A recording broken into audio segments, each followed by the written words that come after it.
5.1. Perlawanan atas dakwaan penuntut umum yang menjadikan produk jurnalistik sebagai objek pidana.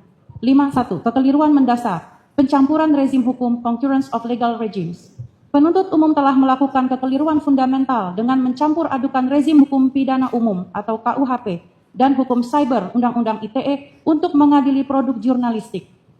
Berdasarkan asas lex specialis derogat legi generali, hukum yang khusus mengesampingkan hukum yang umum, produk jurnalistik yang tunduk pada Undang-Undang Nomor 40 Tahun 1999 tentang pers dan Undang-Undang Penyiaran tidak dapat ditarik ke ranah pidana umum. Ketika penuntut umum mengabaikan batasan sektoral ini, dakwaan yang dihasilkan secara otomatis menjadi cacat hukum atau fatal flaw. 5.2. Hakikat produk jurnalistik, realitas publik bukan realitas pidana. Tayangan televisi seperti talk show atau berita cetak digital bukanlah sebuah kejahatan, melainkan manifestasi dari kebebasan pers yang dilindungi konstitusi. Produk jurnalistik memiliki karakteristik khusus. 1. Diproduksi melalui mekanisme sensor internal atau proses redaksional yang ketat. 2. Tunduk sepenuhnya pada kode etik jurnalistik. 3. Berfungsi sebagai instrumen pemenuhan hak atas informasi publik, public rights to know. Secara akademis, pers bertindak sebagai the fourth estate atau pilar keempat demokrasi. Oleh karena itu, sebuah produk jurnalistik harus dinilai dengan parameter etik dan jurnalisme, bukan dengan kacamata hukum pidana normatif. 5.3. Pelanggaran due process of law dan mekanisme penyelesaian sengketa. Undang-Undang Pers telah menyediakan jalur khusus, restoratif justice murni, jika ada pihak yang merasa dirugikan oleh pemberitaan, yaitu melalui hak jawab dan hak koreksi, Pasal 5 ayat 2 dan ayat 3 Undang-Undang Pers, dan mediasi di Dewan Pers, Pasal 15 ayat 2 huruf D Undang-Undang Pers. Dalam doktrin hukum pers, hak jawab adalah filter pidana. Jika mekanisme ini belum ditempuh, maka tindakan penuntut umum yang langsung memidanakan produk jurnalistik adalah tindakan yang prematur dan tidak sah.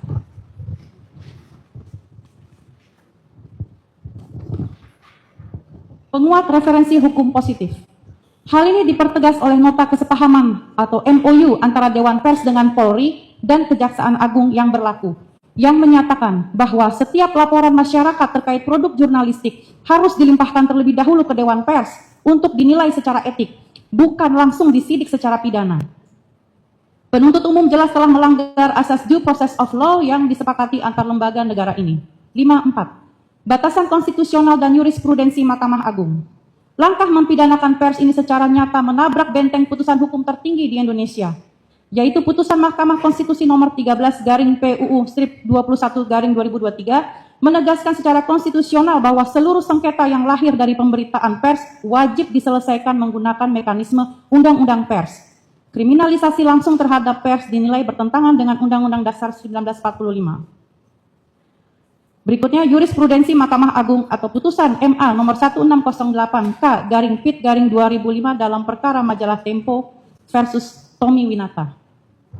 Mahkamah Agung menegaskan bahwa karya jurnalistik melekat prinsip itikat baik atau good faith untuk kepentingan publik.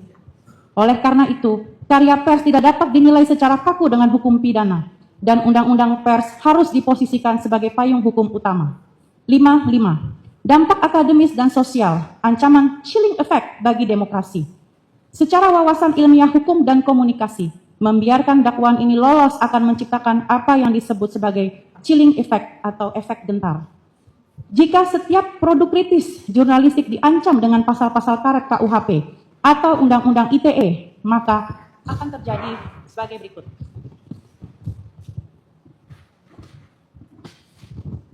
1. Kriminalisasi massal terhadap profesi jurnalis. 2. Sponsorship mandiri atau self-censorship yang berlebihan karena ketakutan sehingga pers kehilangan fungsi kontrol sosialnya. 3. Kemunduran ruang demokrasi di mana hukum digunakan sebagai alat pembungkaman atau legal harassment. Kesimpulan, menarik realitas jurnalistik ke dalam realitas pidana adalah langkah mundur dalam negara hukum, karena penuntut umum melompati mekanisme wajib Undang-Undang Pers dan melanggar asas lex specialis, maka dakwaan ini sudah sepatutnya dinyatakan tidak dapat diterima. C. Gugurnya unsur pidana secara keseluruhan. Bahwa karena tidak ada perbuatan melawan hukum atau tindak pidana yang dilakukan oleh terdakwa, maka surat dakwaan dari saudara penuntut umum menjadi kehilangan pijakan materialnya, cacat substansi, dan harus dibatalkan demi hukum. Null and void. Silakan. Bismillahirrahmanirrahim. Assalamualaikum warahmatullahi wabarakatuh. Hasbunallah wa ni'mal wakil. Nikmal maula wa nikmal nasir. La haula wa la quwata illa billahil aliyil azim. Alhamdulillah pada hari ini, hari Kamis, kami sudah melakukan nota perlawanan, ya, yang terdiri atas 37 halaman, ya, yang kita berikan judul Indonesia Menggugat, ya. Dugaan ijazah palsu Jokowi adalah sebuah cermin krisis multidimensional bangsa ini, ya. Pada beberapa hal nanti akan secara rinci disampaikan oleh advokat saya. Yang pertama adalah bahwa surat dakwaan yang diajukan kepada saya itu secara penuh setelah kami pelajari mengandung dua kelemahan utama yang membuat sidang atas nama saya sebagai terdakwa tidak bisa lagi dilanjutkan, yaitu terjadi error in objecto dan error in persona. Apa artinya? Objek yang didakwakan kepada saya itu salah secara objek, ya, karena yang saya dan Mas Roy Suryo lakukan pengkajian adalah benda digital, objek digital yang beredar di internet yang dimiliki oleh saudara Dian Sandi. Kami sama sekali tidak melakukan pengkajian, komentar apapun terhadap dokumen digital yang diakui oleh saudara Joko Widodo. Karena secara fakta, saudara Joko Widodo tidak memiliki ijazah dalam bentuk digital. Jika memang benar beliau adalah lulusan Fakultas Kehutanan UGM tahun 1985, jikalau benar, maka dokumen yang dimiliki adalah dokumen yang bersifat analog, di mana kita semua sampai dengan 11 tahun kita menanti, sama sekali belum pernah ada kemunculan bahwa dugaan atau dakwaan dari jaksa itu salah secara objek, ya. Kemudian yang kedua adalah error in persona, karena ini berkaitan dengan laporan yang dilakukan oleh saudara Joko Widodo terkait dengan locus dan tempus delicti yang sangat aneh dan janggal. Karena locus dan tempus delicti itu berpindah-pindah dari sejak kami pertama kali diperiksa sebagai saksi tanggal 11 Mei 2025.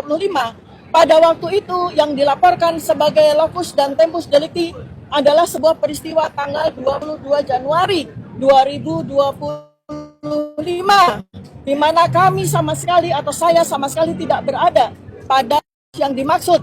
Lalu kemudian laporan polisi itu diubah secara lokus dan tempus deliktinya menjadi di daerah Jakarta Selatan 26 Maret 2025. Lalu pada surat dakwaan yang disampaikan oleh penuntut umum ternyata lokus dan tempus berubah lagi, yaitu di antara bulan Maret 2025 hingga bulan Mei 2025.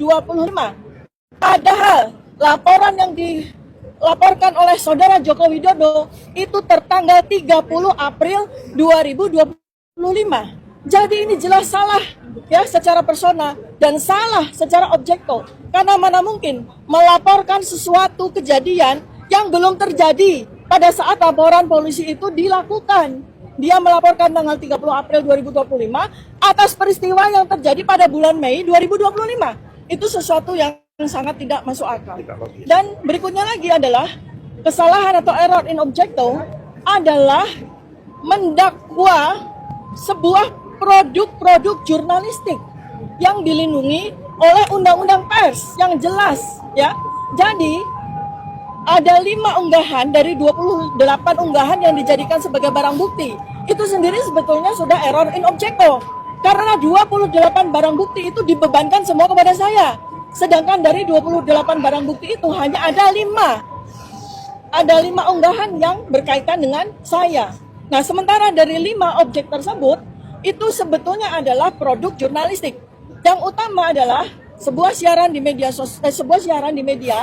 ya, yang berlangsung di gedung MNC, ya, itu dilaporkan sebagai di mana saya melakukan perbuatan yang didakwa dengan pasal 32-35. Padahal itu adalah sebuah produk jurnalistik. Artinya, kalau seorang narasumber seperti saya didakwa melakukan pidana atas keterangan yang saya lakukan, maka tentu saja media tersebut, hostnya yang memberikan pertanyaan kepada saya pun juga harus turut didakwa secara pidana. Tetapi Undang-Undang Pers tidak menyatakan demikian. Sebab sebuah produk jurnalistik yang berisikan talk show ya atau sebuah tanya jawab itu dilindungi oleh Undang-Undang Pers. Apabila host dan narasumber melakukan sebuah kesalahan, slip of the tongue atau kesalahan pada waktu itu, maka Undang-Undang Pers itu memberikan fasilitas dalam bentuk hak jawab, dalam bentuk sebuah mediasi di dalam koridor Dewan Pers ya. Jadi ini tidak bisa langsung dibawa kepada pidana. Kalau sampai terjadi seperti ini, maka inilah yang disebut sebagai chilling effect, membuat semua orang takut untuk bicara. Ya,